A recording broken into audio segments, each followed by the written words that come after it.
In this video, we're going to take a deep dive into some advanced bass sound synthesis. Someone called Richard asked me in the comment section of my last video on Kerri Chandler key sounds if I could also help him out to replicate one of Kerri's bass sounds. And he was talking about a track called Hooked on Love. Let's take a quick listen.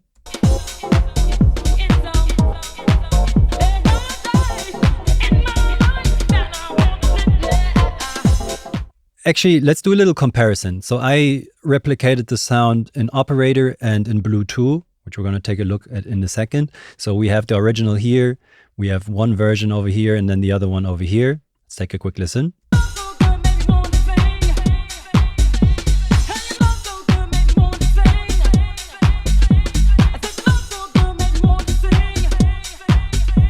One more the original.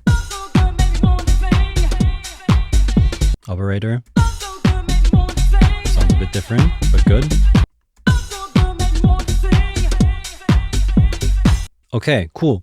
Obviously, there are some differences. This is a finished track. There's some more stuff going on in here than in these loops, which I chopped out of the track.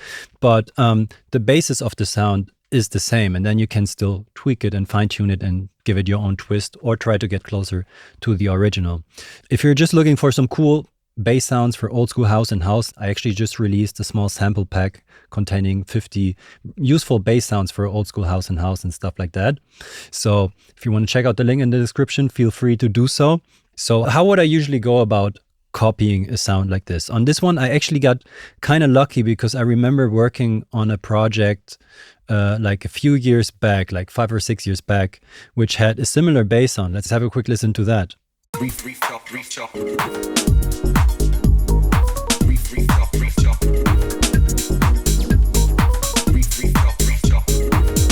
So yeah, that bass sound came from Blue 2. The reason I showed this is that I remember breaking down the preset a bit because at that time I had some extra time on my hand and was able to kind of break down things which are happening in the sounds that I'm using, which I'm now kind of using as a basis to create sounds and understand what is happening in certain sounds, right? So I would say if you have the time, it's always good to kind of break down presets and understand what's happening in there. But in order to do that, you also need some other things. So how would I go about replicating the sound if I really had no idea what to do? So what I would usually do is I would try to find a spot in the track which kind of has the sound as isolated as possible. So we're looking at the bass. So in this part of the track, there's this part where you just have the kick and bass and then a little vocal echo on there. So let's grab one of the bass notes, whoop, and make that a bit bigger over here. So I'm kind of isolating this sound, right? Let's bring that over here. So it's just this sound, even though it might go a bit further. So now we have just the bass sound. You could already sample this. There's still some vocal echo on there, some noise, but that's cool. But let's actually try and break this down. So what I would do is I grab Voxengo Span, put it in high res, and take a look at what frequencies are present in this sound. Okay, so we now see the frequencies which are in here. And if you hover over the notes, you will actually see the frequency in hertz and also the note that's playing. So this is the fundamental frequency right now, at around 49, 48 hertz, more or less, which corresponds to a G. If we now check, okay, what's the next peak? This is a D. And then we jump into a G and to a B, but these are kind of quieter up here. From my experience, I know what waveforms more or less have which overtones and why. And both for subtractive synthesis, so working with like saw waves and square waves and filters, as well as for FM synthesis. And this overtone structure over here, you would find this in triangle waves or in specific ratios for FM synthesis. And here it sounded like FM to me, so I decided to open up Operator. Let's actually get this operator going down here. And I have an oscilloscope, and let's get Voxengo Span. Okay, now I would just have a sine wave playing. Let's play a G like the track said. Okay, very low G. Okay, you can see it in here around the 50 hertz mark. If I now just leave Operator as it is and start modulating operator A with operator B and bring this up with the ratio 1:1 and press hold, you will see these overtones. We have a G, another G, a D, a G, and our B. We wanted an overtone structure which doesn't have this G in here and jumps right to the D.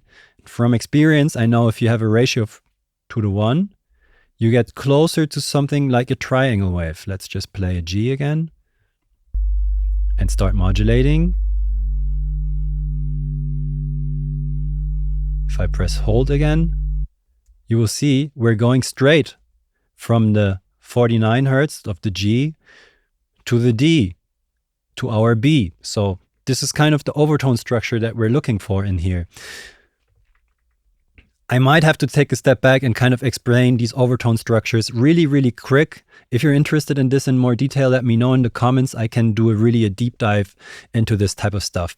But in general, if you're taking a look, for example, a quick look at a piano, a grand piano, if it's playing one note and hold. Piano has a string, hammer hits on there, it vibrates in a certain way, it gets divided in a way.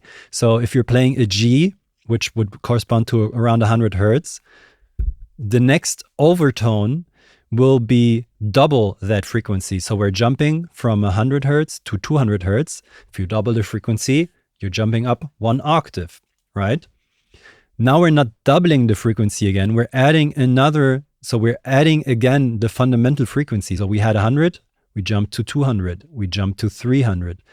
But if you jump from 200 Hertz to 300 Hertz, now we're not doubling the frequency anymore. We're adding half, which would correspond to a perfect fifth. So this is why you get this overtone structure. We could talk hours about this. If you don't know that much about this yet, let me know in the comments for sure if I want to deep dive on things like this. But in general, you would get this natural overtone structure because strings and things in nature vibrate in that way. And so this is the more common one, which you would also find if we take like Silent 1, for example. And here in Silent, I'm just playing a saw wave to show you, okay, this is just a saw wave playing. Pressing hold, you will see a saw wave. If you're playing a G, we get 100, 200, 300, 400, 500, and so on. So we can make many sounds with saw waves, which are similar to natural sounds.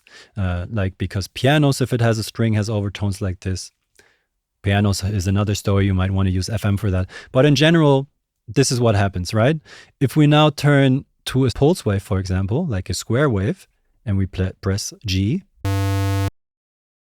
we also start on the G, but we're jumping right to the D because we're just getting every other overtone. So basically, we're adding twice the fundamental frequency, jumping from 100 to 300, jumping to 500. So we're always adding 200, and this would get you a square wave. This happens less in nature, so strings don't necessarily vibrate like that, but a place where this actually happens is distortion and saturation and stuff like this, because we're chopping off something. Let's jump into operator once again. Now we're playing just a sine wave. If I now start driving this, you will see, let's bring out we get closer to a square wave. So many natural sounds and stuff like this are using things and overtone structures which are more similar to saw waves, but then you also have square waves and stuff like this. But that's why square waves sound a bit weird and funky. And remembering that sound, if you now listen to a track like this, it has this weird sound in there. There's also some chords in there, but right away I can hear, okay, the overtone structure is more similar to a square wave. And there are some ways to get there. Also, a triangle wave has this overtone structure. Let's use Silent 1 with a triangle wave. Okay. Hold. Okay, G2, jumping straight to the D. So a triangle wave also has this overtone structure, kind of leaving out some overtones. Let's actually take a look at that and use our oscilloscope turn off the saturator. We have a ratio of 2:1. If we now start bringing this in, the modulation, what you see, if we bring it in a ratio of 2:1, we're getting something somewhat like a triangle wave. So, okay, this was kind of dirty and nerdy, I understand, but doing this stuff and kind of figuring these things out will give you all these palettes to work with. Okay, so this is the basis for our sound, right? And what I did now, let's actually take a look at the bass sound, which I created an operator, which I thought was fairly similar over here. So what else did I do in here? Some chorus. This is just a free chorus. I turn on both. You can turn on one usually. Will get you some good results. Okay. But now the first setup that we had is we're modulating operator A with operator B at a ratio of 2:1. But the bass sound, when we listen to it, let's get this little guy over here. There's some more high-end frequencies, right? So we kind of covered our basis of getting our basic setup. But then after these two, you have some other overtones which are kind of funky and weird. So for that, you can add some more operators. So in the bass sound that I've created here, okay, let's bring these down. This would be the sound ratio 2:1. Let's open up span. And now we got to do some stuff over here. That's just in your basic preset. Now C is going to modulate B and D is going to modulate C. As you see, if we bring these up,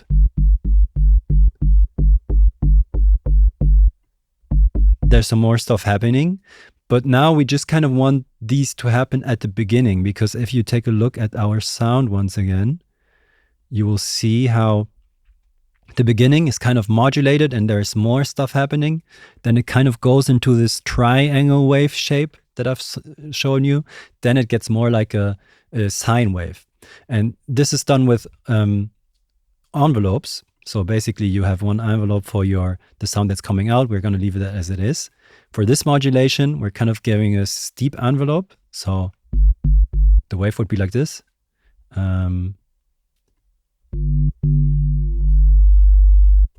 Like this, you just have the high frequencies in the beginning and it ends with the sine wave. And then we do the same for the other operators. Right? So this should also have this. And now you can fine-tune these with the levels of the operators and the slope of the envelopes to create your bass sounds. And just some slight variation will change the sound quite a bit. Just because I mentioned it before, let's take a quick look at blue. In here, it's kind of like operator. Imagine this being 1, 2, 3, and 4. So this is modulating this one, this is this modulating this one, and this one is turned off. What happened in blue is in this preset, you're actually mixing in a square wave and sending those together through a filter. So you're kind of combining subtractive and FM synthesis, which is also a cool sound. So I would urge you to try these things out. We could fine-tune this for hours and make sense to get somewhere closer sometimes, but I also think it's always nice to give sounds your own touch and see what you can do instead of spending too much time trying to nail something down specifically, especially if you're working with a raw sound versus a whole track. There are many things which influence the final sound, but this is the basis of the sound. I hope you found this helpful. And like I said, feel free to check out the link in the description. I'm going to make more and more sample packs and presets and stuff like this and upload them there. Let me know if there are specific things, synthesizers, tools, which you're looking for to get your hands on some house presets. And I hope to see you in the next one. Ciao.